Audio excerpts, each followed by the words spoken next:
and welcome to episode 42 of the Classical Guitar Composers Podcast. As always, I am your host, Chris Hales, glad to be bringing you another episode of the only show that features your original classical guitar music. If this is your first time joining me, this show is simply a place where you can feature your original compositions. I air them on the podcast. The only rule is that it's a classical guitar piece and that your recording is decent and it's of a real classical guitar, as opposed to a finale audio print of a piece you wrote. On this show, I like to hear the sweet tones of the nylon string, or gut if you're a real old school enthusiast. So I'm glad to be bringing you this show today. I've got to give you a heads up, I don't think I'm going to be able to do a podcast in July. I might, but I'm just looking at the schedule. I'm going to have a pretty packed month next month, and so might be out till August. So if you don't get a July show, don't worry, it's coming right back in August.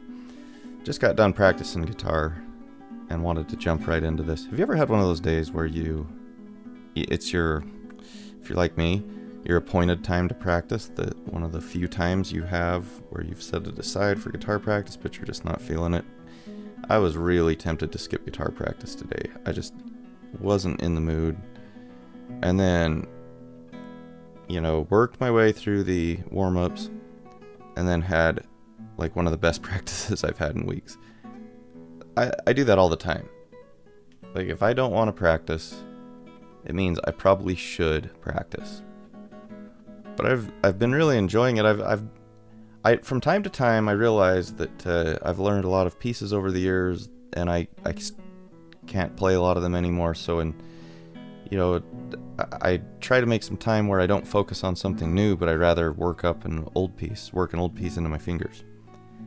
And so I've been doing that in the rotation. I've got a composition I'm working on. I've got a couple of new pieces, and I've got two pieces that I learned a long time ago. So one of those is Capriccio Arabe by Francisco Tárrega. That's such a great piece, and I've learned it. I learned it early on. I've reworked it so many times, and every time I'm like, this is such a great piece. Why did I put this down? But I guess it's that you want to do new things. But that piece is really cool, and it's a very gettable piece. If you're a beginning guitarist, I think that's a great piece to strive for. That'd be a pretty large work to somebody who's fairly green and new to classical guitar, but it'd be definitely something to strive for. Nothing about it is really that difficult if you have good technique and if you just have familiarity with the guitar. But we're all at different levels, but that's a great one to strive for. And if you're like a really advanced guitarist, that piece probably feels like it's on the easier side, but it's a delightful little piece that's very gettable. I love that piece. So I've been doing that, and then I haven't touched Asturias in years, and I'm pretty sure, most people who play classical guitar will at some point work on Asturias. I've done it several times over the years, but it's been quite a while, and I don't know what it is. I love that piece, but I get sick of it, I think. But anyway, right now I'm in the love it mode because it's been a long time since I've played it. It's very fun to play, and as you work it back into your fingers and get the sloppiness out, get the technique refined and the timing all good, that piece it's a very showy piece, and it's really fun. So I'm having a blast revisiting some of these old pieces. I just had a great practice today, so put me in a good mood, I guess. If you have listened to any episode of this show ever, you're probably aware that I have a borderline unhealthy obsessive love for iced tea.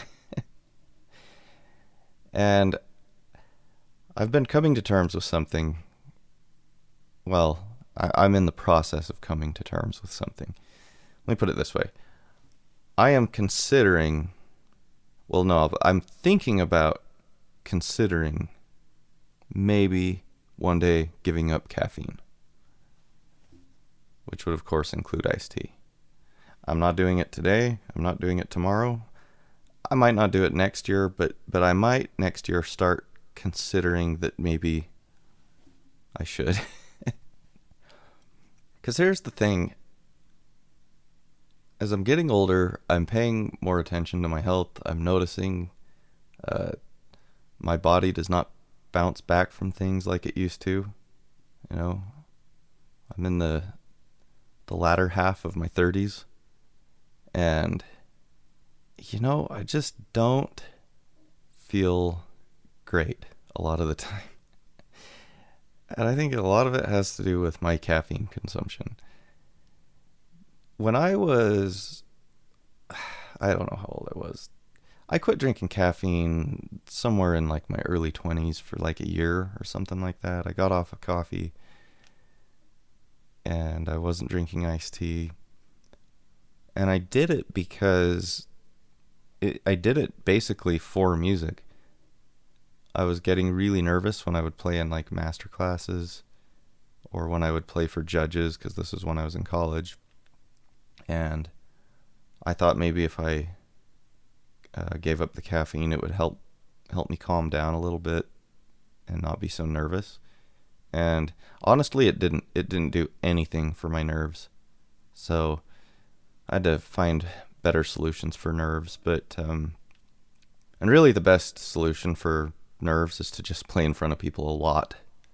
That's really the only way I think to get over it. You just have to do it a lot. You have to be willing to have some bad performances, be willing to embarrass yourself, what you think is embarrassing. A lot of the time, you know, a bad performance, what I feel like is a horrible performance, people thought was great. But, you know, anyway, it didn't help at all. But I know, I should probably stop. Look, I'll give you a little window into myself. I'm a highly addictive person. I guess I was just born that way. Whatever it is. If I ever wrote an autobiography, it would be called Addicted to Everything. And, you know, that it can be unhealthy things. It's also like on and off, you know, if I get on a fishing kick, fishing's like all I want to do, and it'll be like borderline obsessive. And then it'll be disc golf, and right now I'd probably have a better balance of those kind of things right now. I'm doing a little fishing each week, a little disc golf each week, not too obsessively. But I am reaching a point where I'm just tired of being like physically dependent on caffeine. So feels like the show just wouldn't be the same without it. But anyway, that's on my mind. I'll tell you what else. I need to pay attention to dates when I come across an article on the internet, because I came across this article and I was like, well, this is juicy. It was about classical guitar. And I was like, do I want to talk about this on my show? And I thought I would mention it. I thought I'd get into it a little bit, because it was some kind of juicy gossip in the classical guitar world.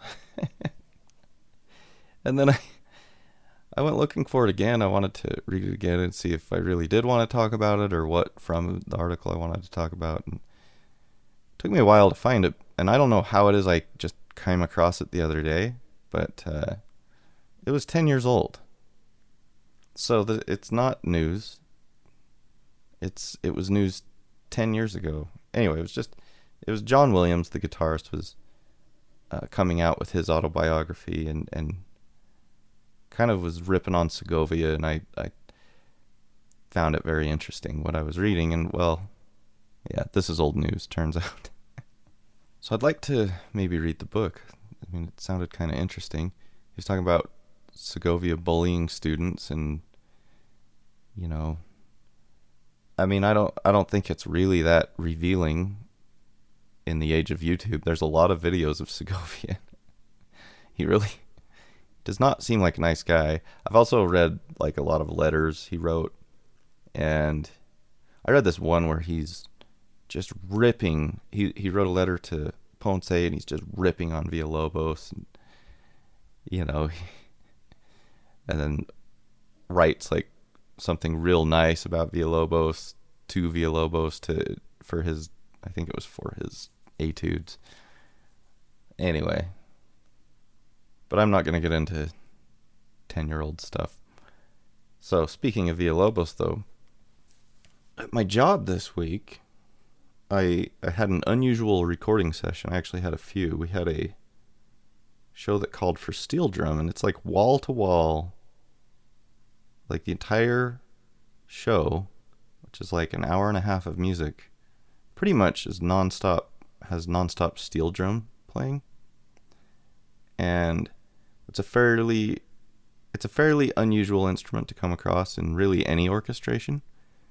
So this percussionist came in, and I was recording him on steel drum, and my friend Parker, who you might know from episodes where he's been a guest, he recorded the same guy on marimba. The guy's just got his doctorate in percussion, and he was telling me, we got talking, and when he found out that I was a classical guitarist, he wanted to talk about Villalobos, because I believe it was for his PhD. He did a big study on how well classical guitar music transcribes to the marimba, which I find really interesting. I've never thought of that, but he was talking about their similarities in timbre, and I was like, okay, I can kind of see that. But also, they play with 4 mallets, and we typically have, other than strumming, we're plucking 4 strings at the most, unless we're rolling chords or whatever. So in the same way, a marimba can kind of roll chords. So I guess guitar music transfers really well to marimba. And this guy particularly was studying Brazilian classical guitar, and is transcribing some Villalobos. He's done coro. He called it choro. I've never heard it pronounced that way, but however it's pronounced. He's done that on marimba. So I told him he's gonna have to show it to me, because I'm really interested in hearing that. But I thought that was pretty fascinating. I've actually always really, really liked the marimba, and I always kind of liked islandy music, so maybe that's why. But I'd love to hear this, because I think the marimba is a really gorgeous instrument, and it'd be kind of cool to hear. We're usually playing the transcriptions for guitar. I haven't heard of a lot of music being transcribed from guitar to another instrument. Maybe harp does a little bit. I wonder. I bet harpists play some classical guitar, but I don't know. But I guess what I would have thought maybe is piano is what you'd pull music from to play on the marimba, but thinking a little more thoroughly about it, that probably wouldn't work, trying to use 4 mallets. I once heard a percussionist play the Bach, the fugue from the G minor sonata for solo violin, which is also a common guitar piece. I think it's usually played in A minor on guitar, but I heard a guy play that on xylophone. That was pretty cool. So I guess maybe they're pulling from more of the same stuff we are. And speaking of Villalobos, in my journey, my quest to have learned and fingered and played as well as I can every Villalobos solo guitar piece, I've only got a few left. I'm on etude number 9. I've done 10. I might do 10 again, because 10 is I think the first piece that has ever defeated me that I've tried thoroughly to learn, did my absolute best with it, and was just defeated by it. But that was, I don't know, 8 years ago. I'm better. I've gotten better since then, so I want to give it another try. But the only ones I've never really done are 9, 11, and 12. And even 11, I've read through 11 1,000 times, and I'll play through it, but I've never had it be an active piece that I'm working on.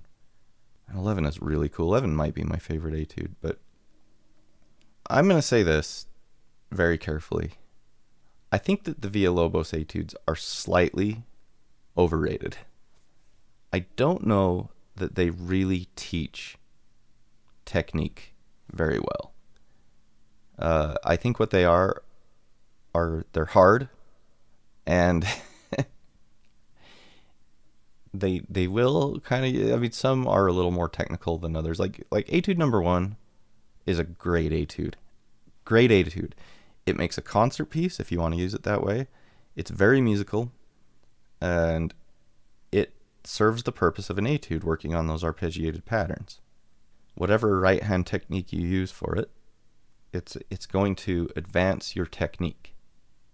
I think that etude number 3 does that fairly well.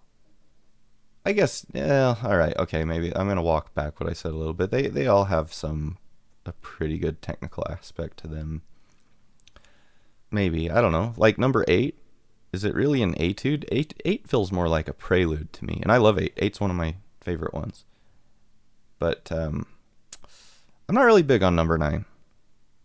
That's what I'm working on now, and I'm like, it's okay. I like it more when I'm playing it than I ever did before, but I still don't. I can't imagine ever programming the piece in a concert. I didn't love number 4. I liked number 4 better as I learned it. They're all kind of like that, but for, just hearing number 4 before I ever did it, I thought it was so boring. I think it's a little bit okay. I can see the technique it's using, but I can't think of a whole lot of real world application of that technique. I guess that's what it is. Same with number 6. I was having a hard time enjoying number 6, and so that leaves 12 that I 12 is like the one. I don't think I've ever even read through 12. I don't think I've ever touched 12. It doesn't interest me in the least bit listening to it, but I gave it a listen the other day because I was listening to the etudes because I was starting this new one, and I had just been talking to the percussionist about Villalobos, so I was kind of in a Villalobos mood. And so as I was listening to 12, I was like, okay, this sounds like it actually might be pretty fun to play. We'll see. But those etudes are held in a pretty high regard in general, and I don't think that I think they're maybe just a bit overrated. I'd much rather listen to Carcassi's etudes. And some of Carcassi's etudes are boring, but some of them are really fun to play, and I'd say a good handful of them are really musical.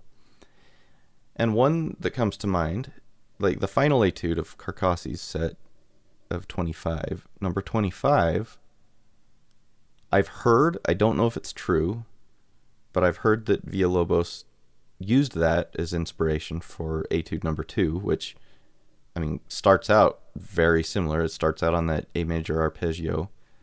And I gotta tell you, I not only is the Carcassi one more fun to play than the etude number 2 by Villalobos, I think it's just more musical.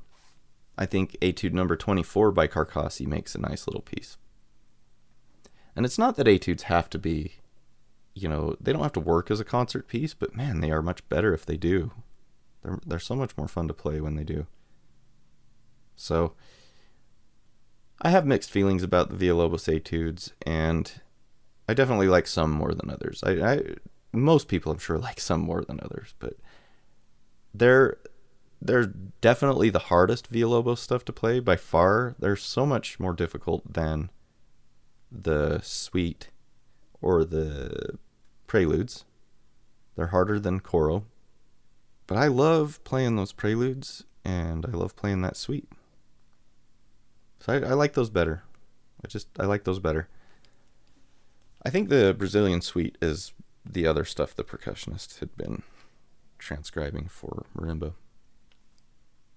Now, to confess something, I've only worked through the Carcassi and the Villalobos etudes. I've never gone through the Soar ones.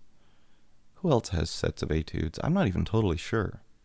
So, I'm looking at probably what would equate a small window of the overall scope of etudes for guitar. Maybe there's way more interesting ones, but I do feel like these are the more well-known ones. These and the Soar ones, which I never done. On my shelf, I do have some. I have some etude book written by a guy who I think is more of a professor than a established composer. I don't remember his name, but he wrote a set of etudes that he wrote as what would you call it? Like a step before the Villalobos etudes. So his idea is you work these to help prepare you for the Villalobos etudes. Anyway, I did one of his, and I thought it was really cool. And I listened to another one, and I thought that one was really cool. So I'm actually going to go backwards. I'm going to, when I finish the Villalobos etudes, I'm going to crack open this guy's book again and work on the etudes. I don't remember his name, and I may have understated his credentials, so I'm just not going to say his name. And one final thought before I go to music. I watched a horror movie I'd never seen recently, as I do from time to time. Still haven't seen any horror movies I'm really into that have come out lately.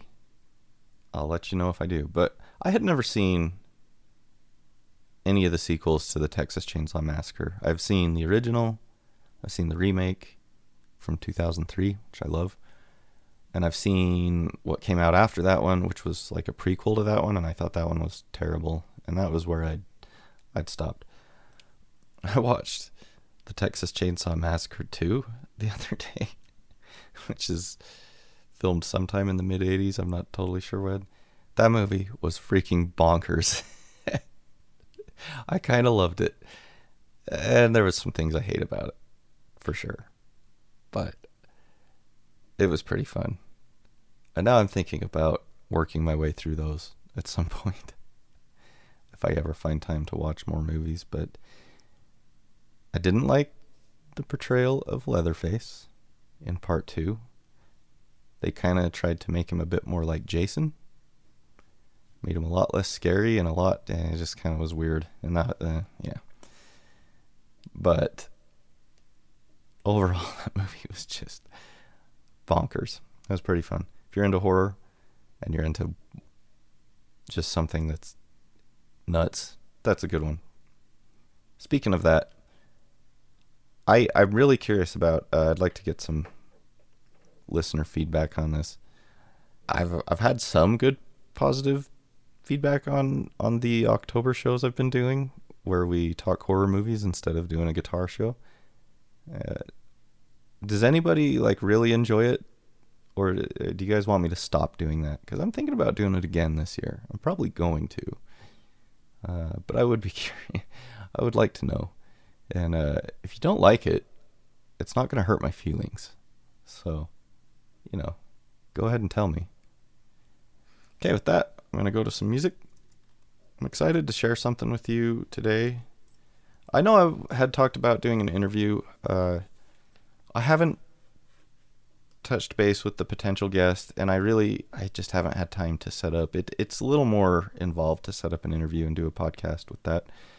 I want to do it and still plan to, but the guy who's going to come on, I know, has been really, really busy, as have I, so it might not be the right time of year to do it. We'll hopefully get one in, though, because I'd really like to talk to him. But today, in the past episode, I've talked about friend of the show, Kristian Heim. He's recorded an album. It's scheduled for a release on June 24th, and I just think it's really cool. He's releasing an album that's his own compositions on a guitar that he built. I mean, it's really cool. So he's going to give us another preview of the album. So Kristian writes, "Hey Chris, I really enjoyed the last episode. Great to hear that you have time to play and compose a bit more again. I know how important that it is for my own well-being. It is fun to hear your feedback on the sound of my recordings. It is mainly the guitars doing the job. I spend about 5 minutes in Cubase doing some tweaks and mastering. I even disable EQ because I don't know how to use it properly. I have found something that works for me, I guess. Speaking of guitars, I just completed another guitar number 8. I'm a bit biased, but in my opinion it turned out amazing. My wife tells me that it is her favorite so far, but she is referring more to the visual than the sound.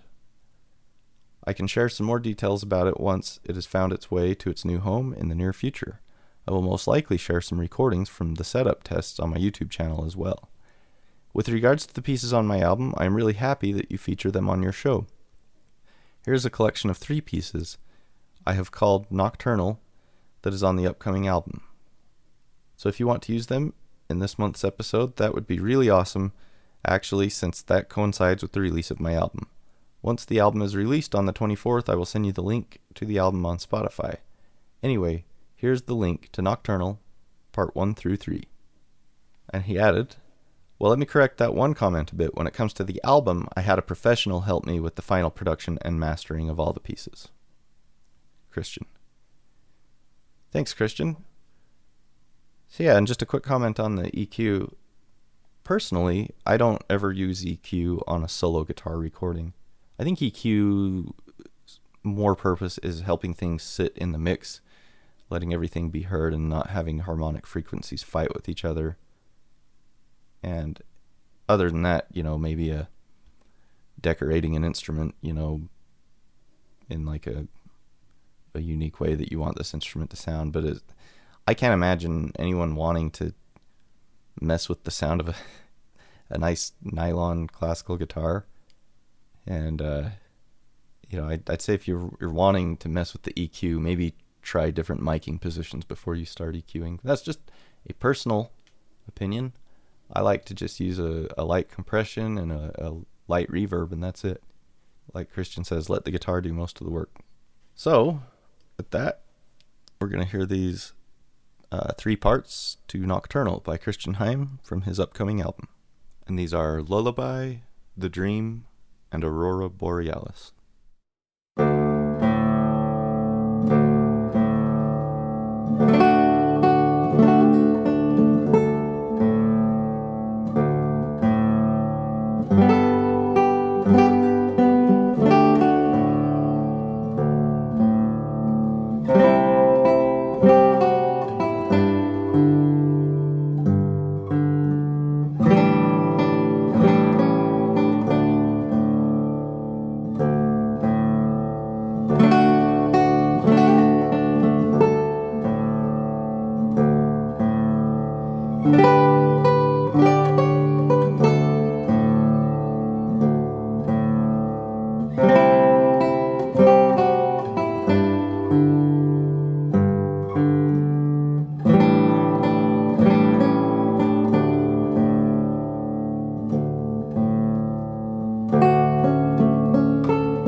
Okay, and there it is. We've just heard Nocturnal in 3 parts by Kristian Heim.